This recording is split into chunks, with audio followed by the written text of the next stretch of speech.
الحمد لله رب العالمين والعاقبة للمتقين والصلاة والسلام على أشرف الأنبياء والمرسلين وعلى آله وأصحابه وأهل بيته وأولياء أمته أجمعين أما بعد فأعوذ بالله من الشيطان الرجيم بسم الله الرحمن الرحيم يا أيها الذين آمنوا اتقوا الله يا أيها الذين آمنوا اتقوا الله وقولوا قولا سديدا يصلح لكم أعمالكم ويغفر لكم ذنوبكم ومن يطع الله ورسوله فقد فاز فوزا عظيما صدق الله العظيم وصدق رسوله النبي الكريم الأمين ونحن على ذلك لمن الشاهدين والشاكرين والحمد لله رب العالمين إن الله وملائكته يصلون على النبي يا أيها الذين آمنوا صلوا عليه وسلموا تسليما ماما باپ درود شریف پڑھیں الصلاة والسلام عليك يا سيدي يا رسول الله وعلى آلك وصحابك يا سيدي يا حبيب الله زلف دیکھی ہے کہ نظروں نے گھٹا دیکھی ہے زلف دیکھی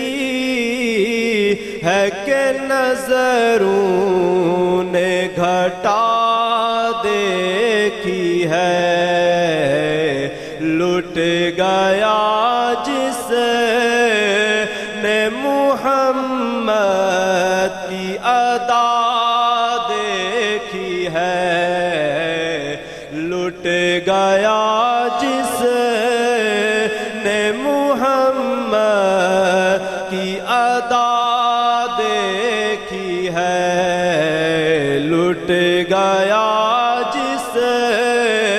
نے محمد کی ادا دیکھی ہے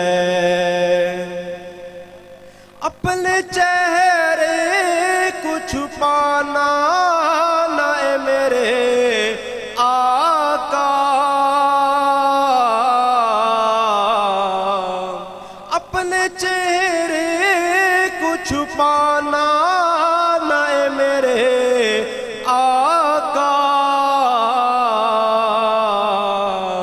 بعد مدت کے بیماروں نے شفا دیکھی ہے بعد مدت کے بیماروں نے شفا دیکھی ہے زلف دیکھی ہے کہ نظروں نے گھٹا دیکھی ہے لٹ گیا جس نے محمد کی ادا دیکھی ہے اللہ تبارک و تعالیٰ کی حمد و ثنا اور حضور پر نور فخر موجودات مبدأ کائنات دانائے سبل ختم الرسول جناب حضرت محمد مصطفیٰ صلی اللہ علیہ وآلہ وسلم کی بارگاہ اقدس میں نذرانتاً عقیدتاً توفتاً محبتاً ہدیہ درود و سلام پیش کرنے کی سعادت حاصل کرنے کے بعد میرے نہایت ہی واجب الاحترام علماء کرام و محترم و معزز سامعین کرام السلام علیکم اللہ رب العزت سے دعا ہے کہ اللہ تبارک و تعالی مجھے حق کہنے، آپ سب کو حق سننے اور ہم سب کو اس پر عمل کرنے کی توفیق عطا فرمائے۔ میں نے جو آیت مبارکہ تلاوت فرمائی ہے، اللہ رب العزت نے ارشاد فرمایا یا ایھا الذین آمنوا اتقوا اللہ وقولوا قولا سدیدا، اے ایمان والو۔ مخاطب یہاں پہ اللہ تبارک و تعالی نے ایمان والوں سے فرمایا۔ قرآن مجید پر بہت ساری آیات ایسی ہیں جس میں اللہ تبارک و تعالی نے ایمان والوں کو مخاطب فرمایا، یہ بھی فرمایا یا ایھا الناس، لیکن کچھ آیات خاص مسلمانوں مومنین کے لیے ہوتی ہیں، اس کے اندر یہ لفظ استعمال فرمایا یا ایھا الذین آمنوا اتقوا اللہ، اے ایمان والو اللہ سے ڈرو، وقولوا قولا سدیدا، اور اچھی اور سیدھی سیدھی بات کہا کرو، اپنی گفتگو کو صحیح معنوں میں رکھا کرو، کبھی اس کے اندر تضاد نہ آنے دیا کرو، کبھی اس کے اندر ہیر پھیر نہ ہو تمہاری باتوں کے اندر، تمہاری گفتگو کے اندر۔ ویسے تو یہ محفل حضور علیہ السلام کی ولادت کے حوالے سے ہے، اور حضور علیہ السلام کی ولادت جناب مفتی محمد کلیم اللہ سعیدی صاحب بیان فرمائیں گے، لیکن میں تھوڑی سی اصلاحی گفتگو کرتا چلوں۔ باقی میلاد کے حوالے سے وہ بیان فرمائیں گے، علماء تشریف فرما ہے، میں ان کی موجودگی کے اندر یہ سبق پیش کر رہا ہوں کہ اللہ تبارک و تعالی نے ایمان والوں کو ایک سبق دیا ہے کہ ایمان والوں حالات کچھ بھی ہوں، لیکن تم لوگوں نے ایمان کا تقاضا یہ ہے کہ حالت ایمان میں تمہاری گفتگو کے اندر کوئی ہیر پھیر نہ آئے، بلکہ سیدھی سیدھی بات کرنی ہے، کسی قسم کا جھوٹ، لغو بات یا کسی کی غیبت یا ایسی برائی تمہاری زبان تمہاری بات میں نہ آئے۔ فرمایا یا ایھا الذین آمنوا اتقوا اللہ وقولوا قولا سدیدا، اے ایمان والو اپنی گفتگو کو سیدھی سیدھی کر کے کیا کرو، اپنی بات سیدھے انداز سے کیا کرو۔ فرمایا وَيُصْلِحْ لَكُمْ أَعْمَالَكُمْ، اور اپنے اعمال کو درست کرو، اپنے اعمال کو درست کرو۔ اعمال کو جب بندہ درست کرتا ہے تو پھر وہ بندہ اپنے آپ سیدھی سیدھی گفتگو کرتا ہے۔ جب کوئی بندہ غلط کام کرے گا تو وہ جھوٹ بولے گا، جب غلط کام کرے گا ہی نہیں وہ بندہ جھوٹ کیسے بولے گا؟ جبکہ ہم اللہ کی کتاب کو پڑھتے ہیں، قرآن مجید کو، لیکن ہم کتنی باتیں ہیں جو اللہ نے ہم کو حکم دیا لیکن ہم انکار کر بیٹھے ہیں۔ حضور نے ہمیں حکم دیا، ہم انکار کر بیٹھے ہیں۔ اللہ تبارک و تعالیٰ نے قرآن مجید کے اندر بہت سارے احکام نازل فرمائے، سب احکام کو ہم نے پس پشت ڈال دیا۔ میں آپ لوگوں سے ایک بات پوچھنا چاہتا ہوں، ایک استاد ہے، وہ اپنے شاگرد کو کوئی کام کہتا ہے کہ بیٹا یہ سبق یاد کر، یا اسے کہتا ہے کہ پانی لا کے دے، آگے سے شاگرد کہے استاد جی میں نہیں لا کے دیتا،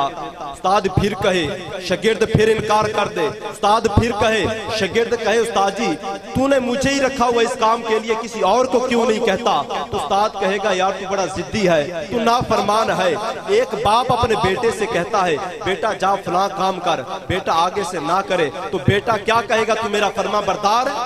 بیٹا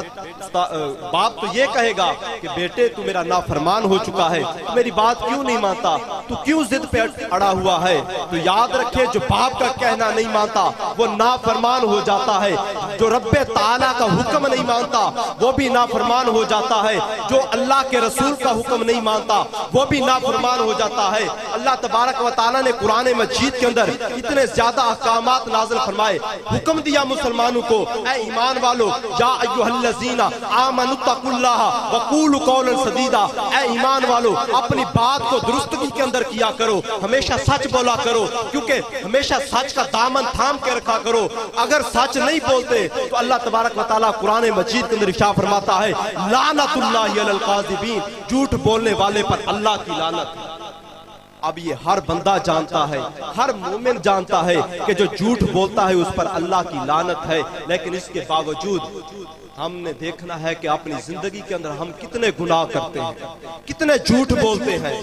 جبکہ اللہ کا حکم کیا ہے؟ کیا ہم اللہ کی نافرمانی نہیں کر رہے؟ کیا ہم اللہ کی حکم عدولی نہیں کر رہے؟ ہم تو اللہ کی حکم کی نافرمانی کر رہے ہیں، ہم حضور کے حکم کی نافرمانی کر رہے ہیں۔ حضور علیہ السلام نے فرمایا قال النبی صلی اللہ علیہ وآلہ وسلم الصدق ینجی والکذب یہلک۔ حضور صلی اللہ علیہ وآلہ وسلم نے ارشاد فرمایا اے صحابہ، بے شک جو سچائی ہے وہ نجات ہے، اور جو جھوٹ ہے وہ بندے کے لیے عذاب ہے۔ الصدق ینجی والکذب یہلک، جو جھوٹ ہے وہ بندے کو ہلاک کر کے رکھ دیتا ہے۔ اگر بندہ جھوٹ بولتا ہے دنیا میں، وہ اپنے آپ کو بچانے کے لیے خواہ کتنے ہی جھوٹ کیوں نہ بولے، لیکن جب بروز قیامت یہی بندہ اللہ کے روبرو شامل ہوگا تو انسان کے اعضاء بولیں گے، یہ زمین بولے گی کہ رب تعالیٰ اس بندے نے یہ جرم کیا تھا، یہ جھوٹ تمہیں دنیا میں تو بچا سکتا ہے لیکن قیامت والے دن تمہیں جہنم میں لے جائے گا۔ نعرہ تکبیر، نعرہ رسالت، نعرہ تحقیق، نعرہ حیدری۔ تو رب تعالیٰ نے فرمایا یا ایھا الذین آمنوا اتقوا اللہ وقولوا قولا سدیدا، ایمان والو سیدھی سیدھی گفتگو کیا کرو، کبھی جھوٹ نہ بولا کرو، کسی کی غیبت بیان نہ کیا کرو، اپنے اعمال کو درست کرے۔ وَيُصْلِحْ لَكُمْ أَعْمَالَكُمْ، اپنے اعمال کو درست کرو، پھر تمہیں جھوٹ بولنے کی نوبت نہ آئے گی۔ سچ بولو، اگر اعمال کو درست رکھو گے،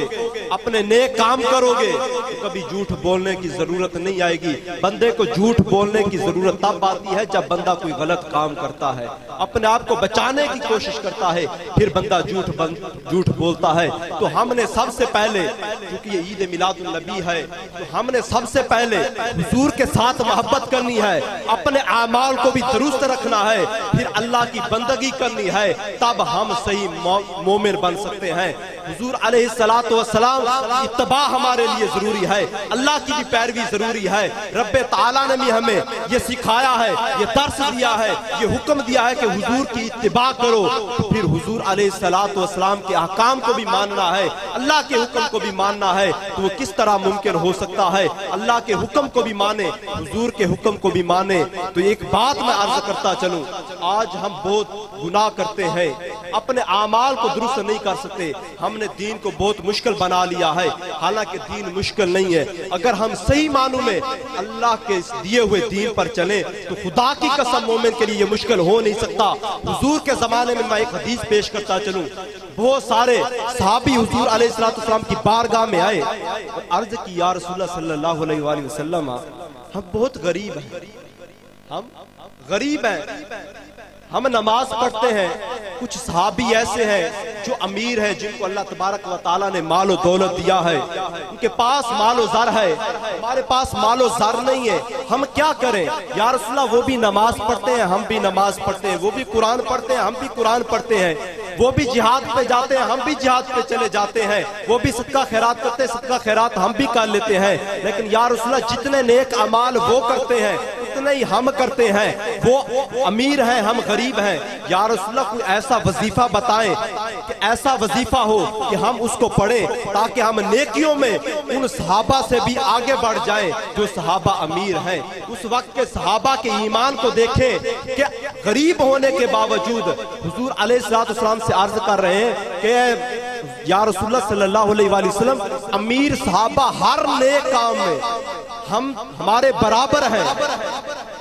امیر صحابہ ہر نیک کام میں ہمارے برابر ہیں، جتنی نیکیاں ہمیں مل رہی ہیں اتنی انہیں بھی مل رہی ہیں۔ یا رسول اللہ کچھ ایسے وظیفے بتائے جائیں جن سے ہم نیکیوں میں ان امیر صحابہ سے سبقت لے جائیں۔ حضور علیہ السلام نے ایک وظیفہ بتایا، ان صحابہ نے اس پر عمل کرنا شروع کر دیا، پھر کچھ دن گزرے، پھر وہی صحابی حضور کی بارگاہ میں آئے، عرض کی یا رسول اللہ صلی اللہ علیہ وآلہ وسلم جو وظیفہ آپ نے ہمیں بتایا تھا ہم نے وہ پڑھنا شروع کیا، ہماری دیکھا دیکھی میں وہ جو امیر صحابی ہیں، جو تجارت کرنے والے صحابی ہیں، وہ بھی یہ وظیفہ پڑھ رہے ہیں، وہ پھر ہمارے نیک اعمال میں ہمارے برابر ہو چکے ہیں، یا رسول اللہ کوئی اور وظیفہ بتائے۔ حضور نے اور وظیفہ بتایا، وہ صحابی گئے، اس پر پر عمل کیا، جو امیر صحابی تھے انہوں نے اس پر بھی عمل شروع کر دیا۔ پھر وہ حضور کی بارگاہ میں آئے، جب تیسری مرتبہ آئے تو حضور علیہ السلام نے فرمایا میرے صحابہ کائنات کے اندر جتنے بھی لوگ آئے، جتنی بھی امتیں آئیں، مجھے ان پہ اتنا فخر نہیں ہے جتنا مجھے فخر اپنی امت پر ہے۔ میرے امت میں لوگ امیر ہونے کے باوجود بھی نیکیوں کے کام میں اتنے آگے سبقت لے جاتے ہیں، غریبی رش کرتے ہیں، غریبوں کے پاس مال و زر نہیں، نیک کام وہ بھی کرتے ہیں۔ فرمایا میرے صحابی ایسے ہیں کہ جتنے بھی امیر ہو جائیں لیکن نیک کام چھوڑتے نہیں، نیک کام چھوڑتے نہیں، یہ کر کے رہتے ہیں۔ اس لیے فرمایا یا ایھا الذین آمنوا اتقوا اللہ وقولوا قولا سدیدا یصلح لکم اعمالکم۔ اپنے اعمال کو درست کرو، سب سے پہلا کام اعمال کو درست کرو، پھر جھوٹ بولنے کی ضرورت نہیں پڑے گی۔ تو حدیث مبارکہ کے اندر آیا، حضور علیہ السلام نے ارشاد فرمایا کہ جو بندہ جھوٹ بولتا ہے رحمت کا فرشتہ اس سے 1 میل دور چلا جاتا ہے۔ صحابہ کرام نے عرض کی یا رسول اللہ صلی اللہ علیہ وآلہ وسلم کیا وجہ ہے کہ رحمت کا فرشتہ 1 میل دور کیوں چلا جاتا ہے؟ تو حضور علیہ السلام نے فرمایا جو بندہ جھوٹ بولتا ہے اس کے منہ سے ایسی بدبو پیدا ہوتی ہے کہ فرشتے اس کے رحمت کے فرشتے اس کے قریب ٹھہر ہی نہیں سکتے۔ فرمایا بدبو اتنی سخت ہوتی ہے، فرمایا جب بندہ جھوٹ بولتا ہے رحمت کے فرشتے اس بندے سے دور چلے جاتے ہیں، پھر اس کے پاس شیطان جمع ہو جاتے ہیں۔ میں آپ لوگوں کے پوچھنا چاہتا ہوں کہ ایک بندہ جھوٹ بولے اس کے منہ سے اتنی سخت بدبو پیدا ہو کہ رحمت کا فرشتہ اس کے پاس نہیں ٹھہر سکتا، جبکہ ہم اتنے بڑے بڑے گناہ کر رہے ہیں۔ آج ہم شرابیں پی رہے ہیں، غیبتیں ہم کر رہے ہیں جو جھوٹ سے بھی بڑے گناہ ہیں، طرح طرح کی ہم تکلیفیں کر رہے ہیں، قتل و غارت ہم کر رہے ہیں، شراب ہمارے اندر موجود ہے، ہم شرابیں پی رہے ہیں، زنا کر رہے ہیں، طرح طرح کے گناہ ہمارے اندر شامل ہو چکے ہیں۔ اللہ کی قسم رحمت کے فرشتے ہمارے پاس کیسے آئیں گے؟ ایک چھوٹا سا گناہ جو کہ جھوٹ بولنا ہے، جب وہ ہم کرتے ہیں تو رحمت کا فرشتہ 1 میل دور چلا جاتا ہے۔ خدا کی قسم اگر ہم اس سے بڑے گناہ کرتے تو رحمت کے فرشتے تو ہمارے پاس بھٹک ہی نہیں سکتے، وہ ہمارے قریب آ ہی نہیں سکتے، پھر تو ہمارے ارد گرد ڈیرے شیطانوں کے ہی ہوں گے نا۔ تو اللہ کے جو فرشتے ہیں وہ ہمارے کس طرح قریب آئیں گے، ہم پر رحمت کی چھائیں کیسے کریں گے؟ تو سب سے پہلے اپنے اعمال کو درست کرنا ہے، اپنے اعمال کو ٹھیک کر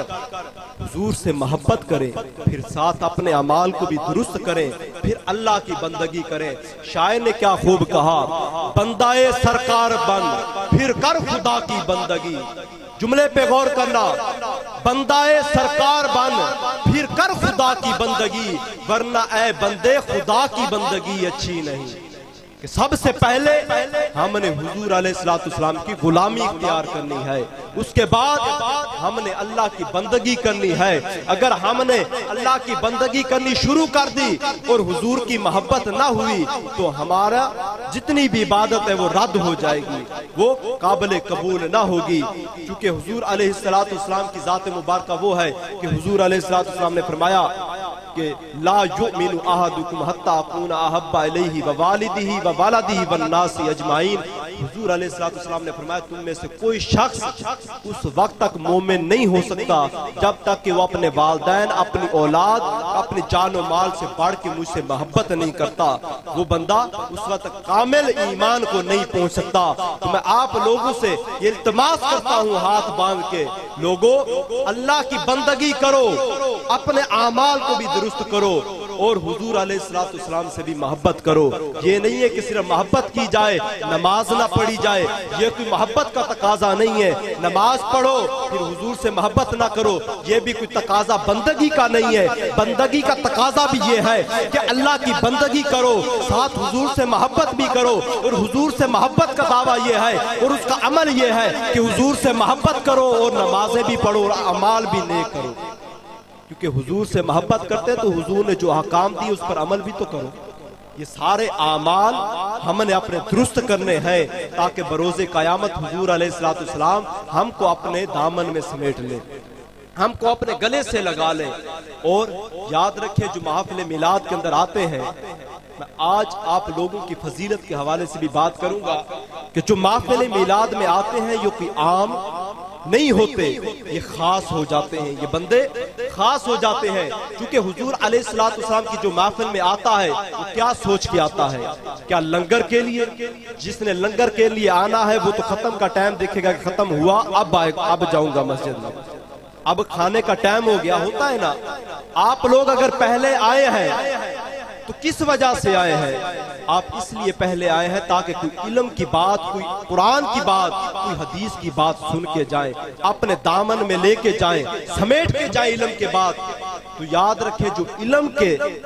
حاصل کرنے کے لیے اپنے گھر سے نکلتا ہے تو اللہ تبارک و تعالیٰ اس بندے کے لیے کیا انعام فرماتا ہے، یہ آپ لوگوں کے لیے خاص ہے۔ اگر آپ لوگ اس محفل میں آئے ہیں حدیث مبارکہ سننے کے لیے، قرآن مجید سننے کے لیے، تو حضور علیہ السلام نے فرمایا کہ من سلک طریقا یلتمس به علما سہل اللہ لہ طریقا الی الجنہ۔ فرمایا جو بندہ اپنے گھر سے چلتا ہے اس نیت سے کہ میں جا کے کوئی حدیث سنوں گا، علمی بات سنوں گا، جا کے قرآن کے حدیث، قرآن کی آیات سنوں گا، اس کا مفہوم سمجھوں گا، اس کا ترجمہ سنوں گا، کوئی نیک علم کی بات سنوں گا، تو اللہ تبارک و تعالیٰ نے ارشاد فرمایا جب بندہ گھر سے نکلتا ہے، ابھی رستے پہ چل رہا ہوتا ہے، فرمایا اس پہ چلنے کی وجہ سے اللہ تبارک و تعالیٰ قیامت والے دن جو جنت میں جانے والا رستہ ہے وہ پل صراط کا رستہ جو تلوار سے بھی زیادہ تیز ہے اور بال سے بھی زیادہ باریک ہے، حضور علیہ السلام نے فرمایا وہ رستہ اللہ تبارک و تعالیٰ اس بندے کے لیے آسان فرما دیتا ہے۔ سہل اللہ لہ طریقا الی الجنہ، کہ وہ بندے کے لیے اللہ تبارک و تعالیٰ جنت میں جانے والا رستہ آسان فرما دیتا ہے۔ جب بھی ایسی محافل کا انعقاد کیا جائے تو آپ لوگ اس میں شامل ہوا کریں، اس مقصد سے کہ وہاں پہ کوئی حدیثیں سیکھیں گے، وہاں سے کوئی علم کی بات سیکھ کے جائیں گے۔ اگر یہ نیت رکھ کے آپ اس محفل میں آتے ہیں تو خدا کی قسم حضور کے فرمان کے مطابق آپ کا جنت میں جانے والا راستہ آسان ہو جائے گا۔ تو سب سے جو میں نے آیت مبارکہ تلاوت کی تھی اس میں اللہ تبارک و تعالی نے ارشاد فرمایا تھا یا ایھا الذین آمنوا اتقوا اللہ وقولوا قولا سدیدا، اے ایمان والو اللہ سے ڈرو، ڈرنا رب کی ذات سے ہے، کسی اور سے نہیں ڈرنا۔ نیک کام کرتے ہوئے یہ نہ کہے کہ مجھے فلاں ایسا کہے گا، فلاں ایسا کہے گا، بلکہ اللہ کی ذات کو مد نظر رکھنا ہے، کہ حضور علیہ السلام نے فرمایا اگر کسی سے محبت کرنی ہے تو اللہ کے لیے کرو، اگر کسی سے بغض رکھنا ہے تو اللہ کی خاطر کرو، جو اللہ کو بارے میں اچھا ہے، جو اللہ کی ذات کے بارے میں ٹھیک ہے، ہم بھی اس کے ساتھ ٹھیک ہیں۔ تو یاد رکھیں جو بھی چیز ہے وہ اللہ کے لیے ہے، ہم نے اللہ سے ڈرنا ہے اور اپنے اعمال کو ٹھیک کرنے ہیں اور اچھی اچھی بات گفتگو کرنی ہے، کسی کا دل نہیں دکھانا، ہمیشہ سچ کا دامن تھام کے رکھنا ہے۔ وآخر دعوانا الحمدللہ رب العالمین۔